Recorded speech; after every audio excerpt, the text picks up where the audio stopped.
Alhamdulillahi rabbil alamin, wassalatu wassalamu ala ashrafil anbiya'i wal mursalin, nabiyina Muhammadin wa ala alihi wa ashabihi wa man tabi'ahum bi ihsanin ila yaumiddin. Ndugu zangu wanafunzi, baada ya kumshukuru Allah subhanahu wa ta'ala na kumtakia sala na salam Bwana Mtume Muhammadin alayhi salatu wassalam, ninayo furaha kubwa binafsi kukutana na ndugu zangu wanafunzi ambao wamejitolea na wametoa maisha yao kwa ajili ya kuisoma dini ya Allah subhanahu wa ta'ala, dini ambayo kwa Afrika inaonekana elimu ambayo kwa Afrika inaonekana kama ziada, na ukiangalia katika mazingira tunayoishi haina ajira, na wanajamii pia waliotuzunguka huwaona wanaosoma dini kama ni watu ambao wamekatikiwa na safari ya maisha. Lakini kiuhalisia anayesoma dini hakukatikiwa na safari ya maisha, bali huyu ndio yuko katika lengo kamili la kimaisha. Ndugu zangu, elimu tunayoisoma ni ashraful ulumi min ghairihi. Elimu ya dini tunayoisoma ni elimu ambayo ni tukufu sana kuliko elimu zingine. Wa a'dhamuha maqaman, na ni elimu ambayo wa a'dhamuhu maqaman, na ni elimu ambayo nafasi yake ni ya juu sana, tofauti na elimu zingine. Kweli kuna elimu nyingi zinasomwa, lakini hizo zote ukiziweka pembeni, elimu ya dini ndio elimu ambayo ni tukufu na ni bora sana kuliko hata hizi elimu zingine. Bali elimu hii ni wajibu Muislamu kuisoma. Asiposoma anapata madhambi, yani analala kwenye madhambi usiku wake na anaamka asubuhi yake kwenye madhambi. Mtume sallallahu alayhi wasallam anasema talabul ilmi faridatun ala kulli muslimin. Kutafuta elimu ni faradhi. Elimu hii ya dini, kutafuta elimu ya dini ni faradhi kwa kila Muislamu. Ni sawasawa Muislamu huyo atakuwa ni mwanaume au ni sawasawa Muislamu huyo atakuwa ni jinsia ya kike. Elimu ya dini mtu asipoisoma anapata madhambi kila siku. Kwa maana asubuhi yake anapambazukiwa akiwa kwenye madhambi, na hata jioni yake pia anaenda kulala, analala pia kwenye madhambi. Tofauti na elimu zingine hizi ambazo ni elimu za mubaha. Mtu asiposoma udaktari hapati madhambi eti kwa sababu sio daktari, bali watasoma wale watakaofanikiwa kusoma udaktari ili wawasaidie wengine, waliobaki basi haina shida. Lakini elimu ya dini ni fardhu ainun ala kulli muslimin, ni faradhi ya lazima kwa kila Muislamu. Kama unavyoona swala hivi, kila Muislamu kwa nafasi yake lazima aswali, na elimu ya dini kila mmoja kwa nafasi yake lazima aisome. Asipoisoma anaandikiwa madhambi. Waislamu, elimu ya dini inatangulizwa kabla mtu hajafanya chochote na kabla hajasema lolote. Hajafanya chochote kinachohusiana na dini na kabla hajasema lolote linalohusiana na dini, elimu ya dini lazima kwanza isome. Na hilo Allah subhanahu wa ta'ala amelithibitisha katika Qur'ani, na ni agizo na amri akimpa mtume wake, fa'lam annahu la ilaha illa Allah wastaghfir li dhanbik walilmu'minina walmu'minat. Amri hiyo, fa'lam, tambua ewe Muhammadi, alafu na jambo hilo liweke kwenye akili yako, annahu la ilaha illa Allah, tambua ya kwamba na usome ya kwamba hakuna mola pasaye kuabudiwa kwa haki isipokuwa ni Allah peke yake. Wastaghfir li dhanbika, kisha baada ya hapo utende. Imamu al-Bukhari rahimahullahu ta'ala na maneno mazuri na matukufu anasema, fabada bil ilmi qabla al-qawli wal amali. Hapa Allah ameanza kumwamuru mtume wake elimu kwanza, kabla hajatenda na wala kabla hajasema lolote la dini. Asome kwanza, kwa sababu akishasoma anaweza akatenda kwa uzuri, na akishasoma anaweza akatamka maneno ya sawa, kwa sababu anafahamu anachokizungumza. Elimu hii Waislamu, hii elimu ya dini hii, fadhila zake ni nyingi sana na ubora wake ni mkubwa sana. Na yule aliyoisoma elimu hii ya dini, Allah subhanahu wa ta'ala humuinua daraja duniani, na hilo Allah amelithibitisha katika Qur'ani. Anasema yarfa'illahu alladhina amanu minkum walladhina utul ilma darajat, hakika Allah huwainua walioamini miongoni mwenu, lakini wale waliopewa elimu ya dini Allah anawainua daraja za juu kweli kweli, tena daraja nyingi, daraja nyingi. Mtu aliyosoma elimu ya dini Allah humuinua. Mtume sallallahu alayhi wasallam akilizungumza pia hilo, anasema inna Allaha yarfa'u bihadha alkitabi aqwaman wa yad'u bihi akharina. Allah anawainua kwa kitabu hichi watu. Kwa kuitumia hii Qur'ani Allah anawainua watu, anaweka daraja za juu sana. Lakini pia kuna wengine kawashusha na kuwadhalilisha kwa sababu ya kuiacha kitabu hichi, kuiacha Qur'ani, maneno ya Allah subhanahu wa ta'ala. Wewe unayesoma dini, ndugu yangu, fahamu wewe uko kwenye nafasi za juu sana kihadhi na kiheshima kuliko mwingine anayesoma elimu zingine. Lakini pia fahamu ndugu yangu Muislamu, wewe unayesoma elimu ya dini, fa anta min warathatil anbiya, wewe ni katika warithi wa manabii. Naam, wewe unayesoma dini, wewe ni katika warithi wa manabii. Na Mtume sallallahu alayhi wasallam anazungumza, anasema al-anbiya warathatul anbiya, al-ulama warathatul anbiya, wanawazuoni wa dini waliosoma dini ni warithi wa manabii. Fa innal anbiya lam yuwarathu dinaran wala dirhaman, inma warathu al-ilm, faman akhadhahu akhadha bihadhin wafir. Hakika ya manabii hawakurithiwa dinari wala dirham, pesa hizi hawakurithiwa, wala hawajatuachia dinari wala dirham tuwarithi, hawakuacha chochote katika mali. Kwani manabii walichokirithiwa ni elimu ya dini. Faman akhadhahu, yoyote atakayechukua elimu ya dini, yoyote atakaisoma elimu ya dini akaichukua, akatenga muda wake akaisoma akaichukua, akhadha bihadhin wafir, huyu atakuwa amechukua fungu ambalo ni kubwa sana kuliko wengine. Kwa nini ukate tamaa kuisoma dini ya Allah subhanahu wa ta'ala kwa maneno matamu kama haya ya Rasulullah? Anta min warathatil anbiya, wewe ni katika warithi wa manabii. Unaonaje manabii wameshaondoka zao, wamekufa, alafu kule waliko wanajifakhiri kwamba kule duniani walioisoma dini ndio warithi wetu? Hauridhiki Muislamu kuwa ni katika warithi wa manabii? Wallahi, katika nafasi ambazo ni kubwa na ni tukufu sana ni wewe kuwa mrithi wa Mtume Muhammadin alayhi salatu wassalam. Ikiwa watu wanarithi hata watu wengine tu wasiokuwa na maadili, vipi wewe usijifakhiri kwa kumrithi mtume wako? Kuna watu wamemrithi Bob Marley na rasta zake na rege zake, na wao hujisikia fahari na heshima, wanajiona kwamba ni watu wa maana kwa sababu wamemrithi na kumuiga Bob Marley.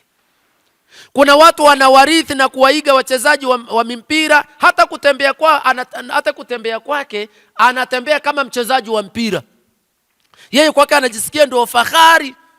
Kwa nini wewe mwanafunzi unaosoma dini usijifakhiri kwa kumuiga bwana Mtume Muhammadin alayhi salatu wassalam, mtume ambaye alikamilika kimaadili, kiheshima na kihadhi, alikamilika katika hii dunia. Wewe ni mrithi wa manabii. Lakini fahamu ndugu yangu mwanafunzi, anna talaba alilmi alshar'i min asbabi dukhuli aljanna, hakika kuisoma elimu ya dini, wallahi ni katika sababu zinazomfanya mtu aingie katika pepo ya Allah subhanahu wa ta'ala. Na pepo ndio kilio cha kila Muislamu hapa duniani. Kila Muislamu anayehangaika anataka pepo. Na hata sisi tunaotembea tunahangaika vijijini, mikoani, wapi, kuwakumbusha watu kichache katika mambo ya dini, tunachokihitaji ni pepo. Hata wewe umetoka kwa wazazi wako, umeacha kwenu, ulikuwa unakula, unakunywa, unalala sehemu nzuri, unaishi na wazazi wako, umekuja kwenye mkoa wa ugenini kama huu, bila shaka hakuna unachokitafuta isipokuwa ni radhi na pepo ya Allah subhanahu wa ta'ala. Mtume sallallahu alayhi wasallam anasema, man salaka tariqan yaltamisu fihi ilman sahala Allahu bihi tariqan ila aljanna. Yoyote atakayetoka nyumbani kwao, akatoka kwa wazazi wake, akatoka alikotokea, na tayari akasafiri, akaondoka, akatoka nje ya mji pengine, au hata ni nyumbani kwa, lakini kaenda huko, anachokifuata huko ni kwenda kuisoma elimu ya dini. Kinachompeleka kule ni kuisoma elimu ya dini. Mtu atakayetoka kwa lengo hilo, lengo lake ni kwenda kusoma elimu ya dini, Mtume anasemaje? Sahala Allahu lahu bihi tariqan ila aljanna, Allah atamsahilishia, atamfanyia wepesi njia ya kuingia katika pepo ya Allah subhanahu wa ta'ala. Ndugu yangu, ewe mwanafunzi wa dini, fahamu ad-dunya mal'una, mal'unu ma fiha. Dunia hii tunayoishi imelaaniwa. Hii dunia ina laana. Na ndio maana huyu anaweza akamua yule, yule anaweza akamjeruhi yule, yule anaweza akapora cha yule. Ni fujo, kwa sababu dunia imelaaniwa.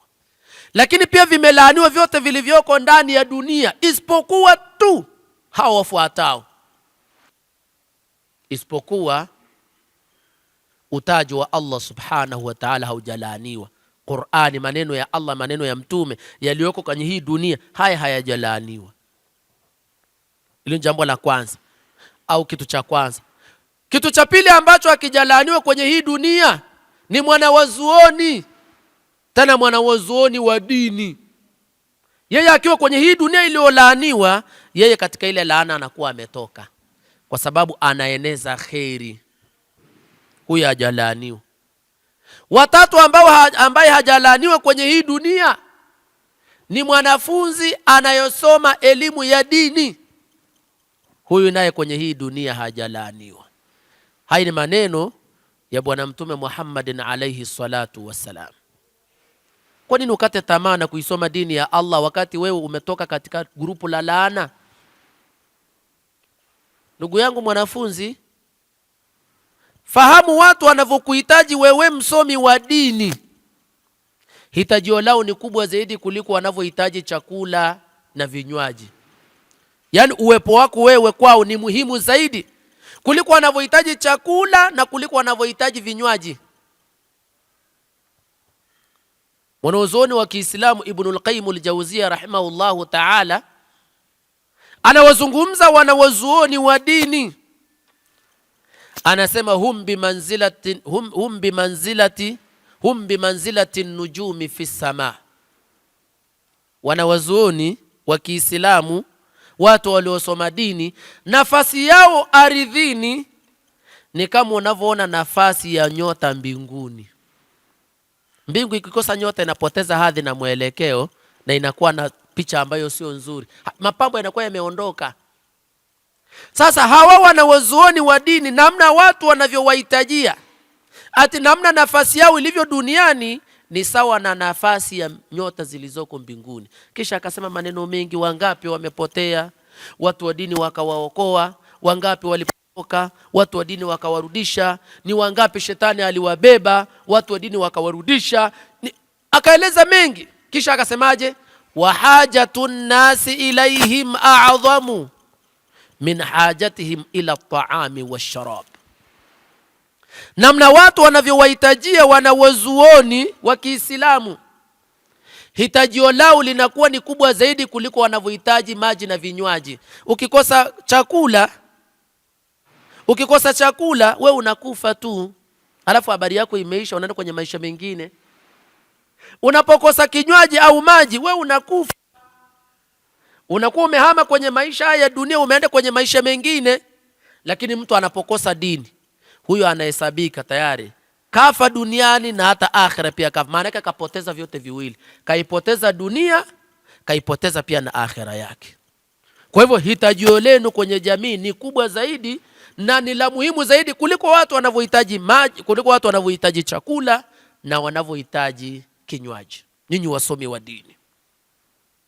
Kisha Ibn al-Qayyim al-Jawziyya akasema, wa ta'atuhum aujabu min ta'ati al-aba'i wal ummahat, kuwasikiliza na kuwatii wasomi wa dini ni lazima zaidi kuliko anavyomtii baba yake na kuliko mtu anavyomtii mama yake. Elimu ya dini ina nafasi kubwa Waislamu. Lakini Waislamu pia, ndugu zangu wanafunzi, mfahamu antum awliyaullah. Ninyi mko katika daraja na nafasi ya vile vipenzi mawali wa Allah subhanahu wa ta'ala. Antum awliyaullah. Al-Imam Shafi'i rahimahullahu ta'ala ana maneno mazuri sana, anazungumza kuhusiana na elimu ya dini, kuhusiana na wasomi wa dini. Anasema, illam yakunil fuqaha'u awliyaullah falaysa lillahi awliya. Ikiwa hawa wasomi wa dini hawa hawatokuwa ni mawali na ni vipenzi vya Allah subhanahu wa ta'ala, basi ufahamu maana yake unataka kusema Allah hana vipenzi. Ikiwa hawa wasomi wa dini hawa, ikiwa hawa hawatokuwa ni mawali wa Allah hawa, ikiwa utakataa kwamba hawa sio mawali wa Allah, maana yake unataka kutuambia kwamba Allah hana mawali. Tafsiri yake ni nini? Kwamba mawali wa Allah ni hawa wasomi wa dini, wanaisoma dini ya Allah subhanahu wa ta'ala. Hasa Muislamu unataka nini ewe ndugu yangu Muislamu? Fadhila kama hizi hazijazungumzwa katika elimu zingine, hazijazungumzwa. Fadhila kama hizi hazijazungumzwa katika elimu zingine. Kwa nini wewe msomi wa dini ujione ni mnyonge, ujione ni mtu ambaye amekatikiwa na safari, au ni mtu ambaye amepoteza mwelekeo wa maisha? Kwa nini ujione hivyo? Na wakati elimu unayoisoma imezungumzwa kwa mambo mazuri mazuri na mengi. Lakini pia fahamu ndugu yangu mwanafunzi wa dini, wewe unaisoma dini ya Allah. Wallahi wewe kuja kuisoma dini ya Allah, Allah anakupenda. Yaani kuja kuisoma tu dini ya Allah ukaacha mengine ukaenda kuisoma dini ya Allah, fahamu tu kwa hiki kitendo tu Allah anakupenda. Kwani amesemaje Mtume sallallahu alayhi wasallam? Man yuridillahu bihi khairan yufaqihuhu fi dini. Yule ambaye Allah anamtakia kheri, amempendelea kheri, amempenda na kumtakia kheri, basi Allah anampa ilhamu ya kuisoma dini ya Allah subhanahu wa ta'ala. Allah anampa elimu ya dini ya Allah subhanahu wa ta'ala. Allah anakupenda. Anakupenda kabisa Allah subhanahu wa ta'ala. Kwa nini anakupenda? Kwa nini kakuchagua wewe tu, alafu wengine kawaacha huko mtaani wanazurura, alafu akakuchagua wewe peke yako? Sasa wewe nenda ukaisome dini. Allah amekupenda na amekuchagua. Duniani kuna watu wengi sana, lakini katika hawa watu wote unaowaona ambao ni wengi, hawa watu wote unaowaona wewe ambao ni wengi, wanaomuogopa Allah subhanahu wa ta'ala, ukweli wa kumuogopa, ni wanawazuoni. Naam, walioisoma dini ya Allah. Na hilo Allah amelithibitisha katika Qur'ani, innama yakhsha Allaha min ibadihi alulama. Hakika si vinginevyo wanaomcha na kumuogopa Allah, ukweli wa kumcha na kumuogopa, ni wanawazuoni wa dini. Wanawazuoni wa dini ndio wanaomuogopa Allah, ukweli wa kumuogopa. Wengine anaweza akamcha Mungu sasa hivi, au Allah anaweza akamcha Allah sasa hivi, baada ya muda kabadilika. Kwa hiyo namkuta yataghayyar, wakati huu anakuwa hivi, wakati mwingine anakuwa mwovu, wakati mwingine anakuwa mwema, wakati mwingine anakuwa kadha na kadha. kwa sababu hana elimu inayomuongoza. Huyo alosoma elimu ya dini kwa sababu ana muongozo, akifuata barabara hufuata barabara bila kupinda kuliani wala bila kupinda kushotoni. Kwa nini? Kwa sababu innama yakhsha Allah min ibadihi alulama, si vinginevyo. Wanaomcha Allah subhanahu wa ta'ala kweli wa kumcha ni wana wazuoni. Antum shuhadau Allahi ala ahli al-ard. Enyi ndugu zangu wanafunzi, mlioamua kutoa maisha yenu, kutoa wakati wenu kwa ajili ya kuja kuisoma dini ya Allah, fahamuni Allah anakutambueni nyinyi ndio mashahidi wake, mnamshuhudilia kuhusiana na kalimatu tauhid. Yani Allah akiwa mbinguni akiangalia duniani, miongoni mwa mashahidi wake wa kumtolea ushahidi kuhusiana na mambo ya al-ubudiyya, nani aabudiwe, Allah anakuangalia wewe kama shahidi wake.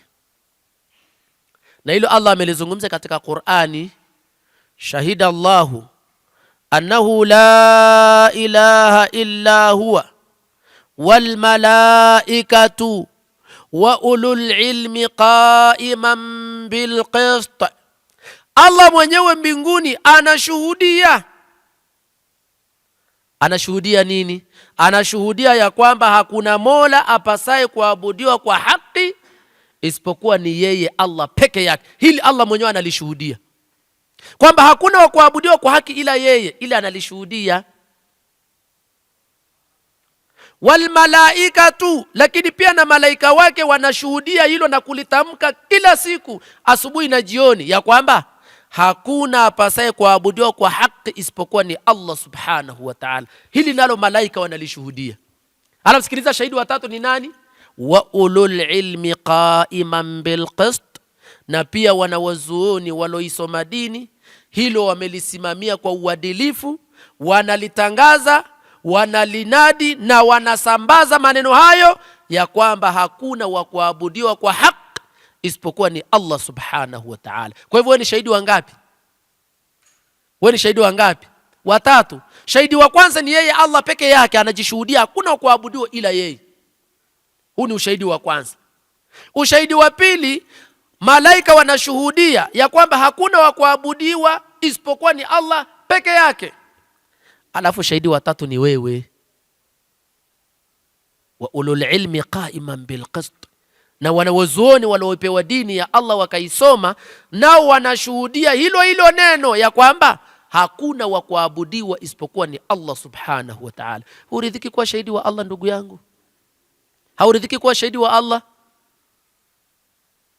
Sasa kwa motisha kama huu tuliopewa na Qur'ani na hadithi za Mtume sallallahu alaihi wasallam, tayari unatupa moyo motisha huu kwamba tukazani kuisoma dini ya Allah kwa nguvu na kwa ari mpya, na pia kuwa na jitihada ya kutosha, kwa sababu sisi ni watu bora kuliko wote. Alosoma dini ni mtu mbora sana kuliko mtu mwingine yoyote yule. Muda wangu umeisha, nisheni hapa ndugu zangu katika imani. Kikubwa ni kuyafanyia kazi na kuwa na hima ya kutosha katika kuisoma dini ya Allah subhanahu wa ta'ala. Subhanaka Allahumma wa bihamdika nashhadu an la ilaha illa anta nastaghfiruka wa natubu ilaika. Assalamu alaykum wa rahmatullahi wa barakatuh.